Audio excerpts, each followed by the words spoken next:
Hey, today I'm going to be going over contractile cells and pacemaker cells within the heart. The difference here is pacemaker cells are located within kind of those electrical cells like your SA node, your VA node, AV node, and other electrical fibers within the heart. Contractile cells are the actual muscle cells of the heart that actually do the pumping and contracting and what pumps the blood through the heart. So let's start out with contractile cells, the ones that do the pumping and pushing and pulling. So we have our action potential diagram here, and we'll have 4 phases. You have 0, 1, 2, 3, and 4. Because 4 is kind of baseline and establishes our resting membrane potential, we're gonna start there and then we'll eventually make it back. But if you can see, with the resting membrane potential, this will deal with a potassium current, and that potassium essentially establishes our resting membrane potential, how negative our action potential is at that moment, and that's with the flow in and out of potassium. With contractile cells, you'll find that our resting membrane potential is normally at -90. Threshold will be at -70. So yeah, that's phase 4 for you, and that'll continue on the other side of the action potential once we repolarize.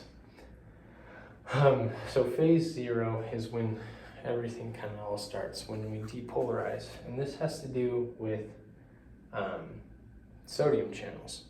At this point, we're going to close our potassium channels and open sodium channels. And what sodium is going to do is going to rush into the cell, depolarize it, make it more positive, jumping this action potential up super high. So that's depolarization, pretty straightforward. And then we enter phase 1, which is now repolarization. Since we've depolarized and we're all the way at the top, we now need to repolarize. Now, contractile cells aren't just going to repolarize super quick. They're going to kind of delay, and that's so the heart can function and you can fill the ventricles and make sure everything pumps with the right timing. So we're going to have a couple different channels that are delayed and some that activate faster than others, so that timing is just right for our contractile cells. So here we have 2 kinds of channels for currents, which would be I transient outward 1 and I transient outward 2. Current transient outward 1, it has to deal with potassium channels, and transient outward 2 channels have to do with chloride channels. Some discretion, potassium channels are transient outward, meaning they open so that potassium can leave, so we can depolarize, so we have less positives inside the cell.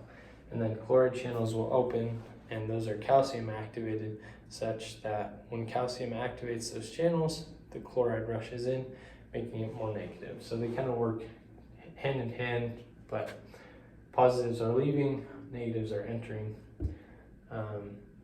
During this phase, we've shut off all sodium channels, so no positives are getting back into the cell. So that's kind of the first phase, and then we enter, once it gets down low enough, we enter a plateau phase where we'll have positives going in, or negatives entering the cell, as well as, positives leaving as well as positives entering. Your positives being your potassiums, and your positives entering will be calcium. Calcium is really important for the contraction of the cell itself with troponin, and it acts like a skeletal muscle cell, or just a difference of timing here. So within the plateau phase, we're going to have a couple channels that open, and that's going to be our calcium channels, and these are can I stand over here? I'm gonna stand over here. In our plateau phase, you'll have an opening of calcium channels, allowing entry of calcium, and you'll have an opening of potassium channels, which allow the exit of potassium. So you're kind of allowing positives in and allowing positives out, and it plateaus because you're really not changing the membrane potential at all, or slightly, if any. Calcium channels within this phase are kind of weird, and there's two types of them, and that's calcium long-lasting and calcium transient, and this has to do with the rate of inactivation.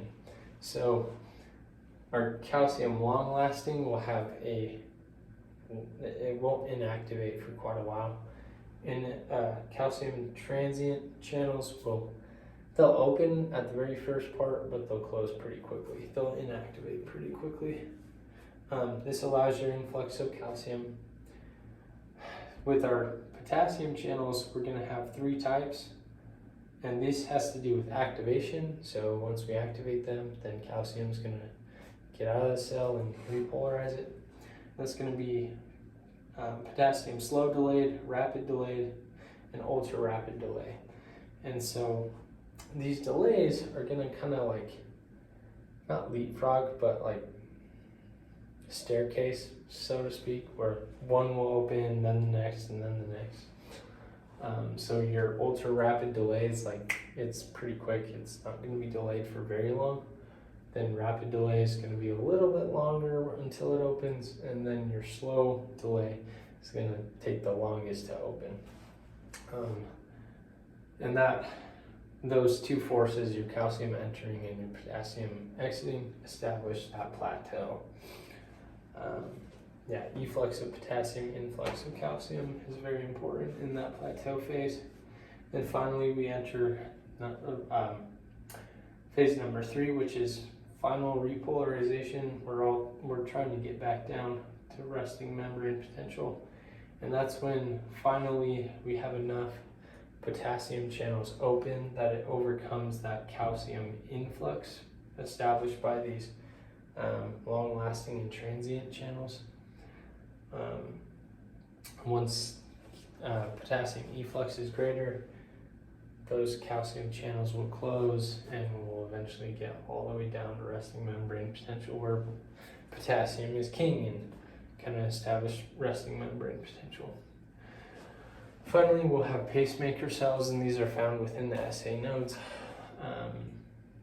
SA node or ADV nodes. As you can see, our diagram's a little bit simpler. Unlike the contractile cells, we have different types of channels. Some are the same, but one distinct one is the HCN channel, and these are called funny channels. They open only when the membrane is hyperpolarized, so once you get down negative enough, and that's so when you get down far enough, they open, allowing the entry of sodium in. That causes a depolarization slowly. These also can be regulated by cyclic AMP, in case you need to alter your heart rate externally and not just by these autorhythmic cells, which kind of time themselves. So once we've depolarized enough with sodium, we're going to hit threshold at -40, and we're going to open calcium channels. And these calcium channels allow calcium entry. We further depolarize up, and this has to do with these long-lasting and transient calcium channels. They're going to close a bit slower than our sodium channels, which were open here in phase 4, and that's why our peak is not as small. It's going to last a little bit longer at the top here. And then finally, that we've set an action potential and the timing's right, we enter phase 3, which is when potassium channels open. You have a massive efflux of potassium and you get more negative. You repolarize, calcium channels close, and then as soon as it hyperpolarizes again, it all starts again with your HCN channels. And that's how pacemaker cells work. And why they're kind of autorhythmic, why there's no external influence needed to set them off and go. So yeah, those are your different cells of the heart and why they're important.